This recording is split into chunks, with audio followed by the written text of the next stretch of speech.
एक दिन गौतम बुद्ध अपने शिष्यों के साथ एकदम शांत बैठे हुए थे। उन्हें इस प्रकार बैठे हुए देख शिष्य चिंतित हुए कि कहीं वह अस्वस्थ तो नहीं हैं। एक शिष्य ने उनसे पूछा कि आज वह मौन क्यों बैठे हैं, क्या शिष्यों से कोई गलती हो गई है।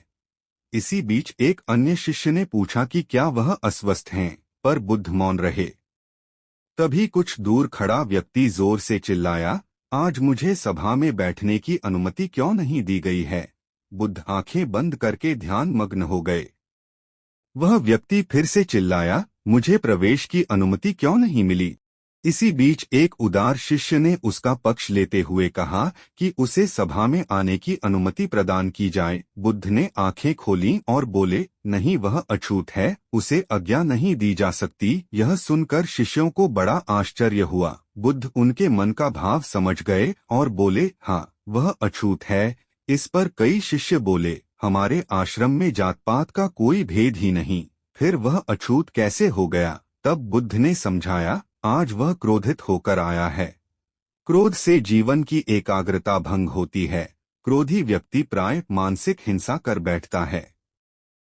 इसलिए जब तक वह क्रोध में रहता है तब तक अछूत होता है। इसलिए उसे कुछ समय एकांत में खड़े रहना चाहिए। क्रोधित शिष्य भी बुद्ध की बातें सुन रहा था। पश्चाताप की अग्नि में तप कर वह समझ चुका था कि अहिंसा ही मनुष्य का महान कर्तव्य व परम धर्म है। वह बुद्ध के चरणों में गिर पड़ा और कभी क्रोध न करने का प्रण लिया। आशय यह है कि क्रोध के कारण व्यक्ति अनर्थ कर बैठता है और पश्चाताप उसे बाद में होता है, जिसका कोई लाभ नहीं मिलता। इसलिए हमें क्रोध नहीं करना चाहिए। असल मायने में क्रोधित व्यक्ति अछूत हो जाता है और उसे अकेला छोड़ देना चाहिए। क्रोध करने से तन, मन और धन तीनों की हानि होती है। क्रोध से ज्यादा हानिकारक कोई और वस्तु नहीं है।